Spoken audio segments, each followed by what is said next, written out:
Ever wonder how many stories are hidden in the night sky, waiting to be discovered? Each star, each flicker of light we see, holds a tale, a piece of the cosmic puzzle. And together, they form patterns that have captivated the imaginations of humans since the dawn of time. These are the constellations. Constellations are not just random clusters of stars. They are intricate designs etched by ancient civilizations onto the canvas of the night sky. They were used as celestial maps, navigational tools, and even as a means of storytelling. The constellations have been our guides, our companions, and our muses as we've navigated the vast oceans of our planet and the even vaster expanse of our imaginations. The International Astronomical Union recognizes 88 constellations, each with its own unique story and significance. These constellations span across both the northern and southern hemispheres, visible from different parts of the Earth at different times of the year. Some of these constellations are close neighbors, like the Canis Major, which is home to Sirius, the brightest star in our night sky, and just a mere 8.5 light-years away. While others, like Cassiopeia, are far-flung residents of the cosmos, its furthest star, VV Cassiopeiae, being an astounding 9,600 light-years away. These constellations range from the grand and sprawling Hydra, stretching across over 1,300 square degrees of the sky, to the tiny and subtle Equuleus, barely covering just 72 square degrees. There is a vast and varied universe out there, filled with hidden patterns and secret stories. Each constellation, each star, is a part of this grand cosmic tapestry. We are, in our own way, explorers and storytellers, piecing together the stories of the universe, one star at a time. As we gaze into the heavens, we are not just spectators, but part of the cosmic play. In the grand cosmic theatre, size indeed does matter. Our stage is graced by a myriad of celestial performers, but today we focus on two polar opposites in the constellation family, the Grand Hydra and the diminutive Crux. First, let's turn our gaze towards Hydra, the largest constellation in our celestial sphere. It spans an astounding 130 degrees of the sky. Imagine, if you will, a serpent uncoiling across the night, its form stretching over a third of the horizon. Its size, however, is not its only charm. Hydra's visibility varies greatly depending on your location on our planet and the season. For example, for the keen observer in the southern hemisphere during March and April, Hydra reveals itself fully, dominating the starry landscape. Now, let us shift our attention to the other end of the spectrum. The smallest constellation, Crux, also known as the Southern Cross, is a stark contrast to Hydra. It occupies merely 6 degrees of the sky. Despite its small size, Crux is one of the most easily recognizable constellations. It's a compact quartet of stars that form a cross, hence the name. Like Hydra, Crux's visibility is also dependent on location and season. It's best viewed from the southern hemisphere, where it's visible year-round. Comparing Hydra and Crux is a testament to the diversity that exists in our cosmic theatre. One, a sprawling expanse, a celestial serpent stretching across the sky. The other, a compact cross, a beacon in the southern skies. Yet both command our attention and awe, reminding us of the vastness and variety of the universe we inhabit. From the sprawling Hydra to the compact Crux, each constellation has its unique place in our sky. They are the giants and dwarfs of the celestial realm, each playing their part in the grand cosmic ballet eternally unfolding above us. In the celestial sphere, constellations and planets are two different actors. They each play their roles in the grand performance of the cosmos, yet they are as different as night and day. Let's delve into the essence of their distinction. A constellation, my dear listener, is a cluster of stars that appears to form a particular pattern or shape in our night sky. These are not random formations, but stellar designs recognized officially by the International Astronomical Union. From the grandeur of Orion the Hunter to the subtle elegance of Cassiopeia, there are 88 constellations that bedazzle our night sky. These stars in a constellation, though they appear close to each other from our earthly gaze, are often light-years apart in the cosmic arena. They maintain their patterns because they are relatively fixed in their positions. Planets, on the other hand, are entirely different cosmic entities. They are celestial bodies that orbit around the sun, bathed in its radiant glow. Unlike constellations, planets are not fixed in the sky.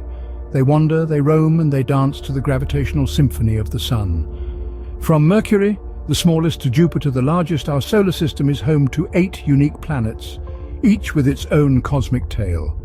So, while constellations and planets both grace our night sky, they are fundamentally different.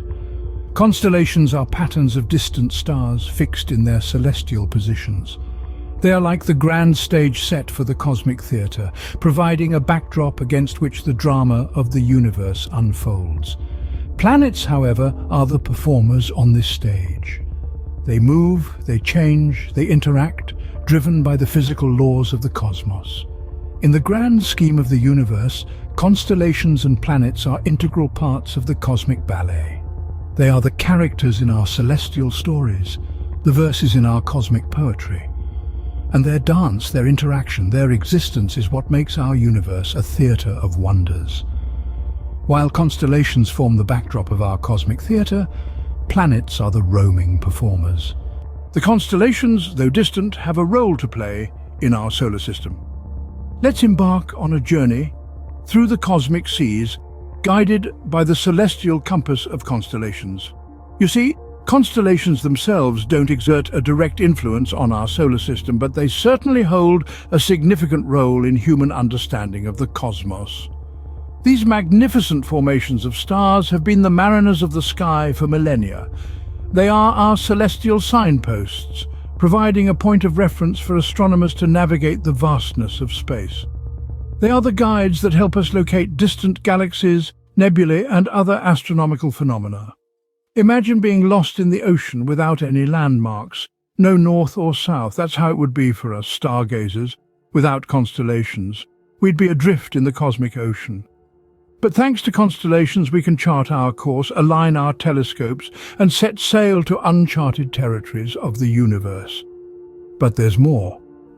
Constellations are the storytellers of the universe.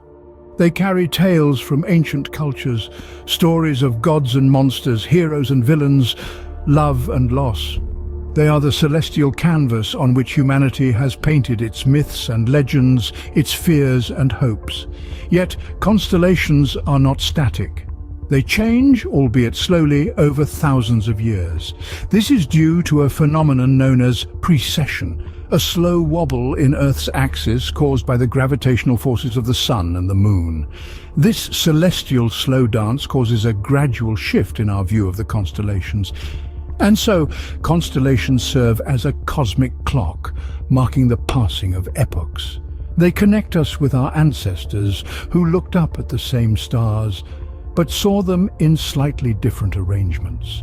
They remind us of the grand scale of time and space, and our tiny yet significant place within it. Though seemingly distant and detached, constellations guide us through the cosmic seas. They are our celestial companions in the grand journey through the universe, illuminating our path, whispering ancient stories, and reminding us of the ever-changing, ever-constant nature of the cosmic ballet. The universe is a grand theatre with each constellation playing its part. In this cosmic performance, 88 constellations grace the stage, each one a unique piece in the grand puzzle of the cosmos. From the far reaches of the universe, they twinkle down at us, their light crossing vast distances of space to reach our little blue planet. Some of these celestial players are grandiose in their scale, like the colossal Hydra, the largest constellation sprawling across a significant portion of the night sky. Yet others are more modest, like the discreet Crux, the smallest constellation tucked away in a corner of the southern hemisphere. The actors of this celestial performance are not limited to constellations alone. Planets, too, have their roles to play. Unlike constellations, which are enduring fixtures composed of distant stars, planets are our closer neighbours within our solar system.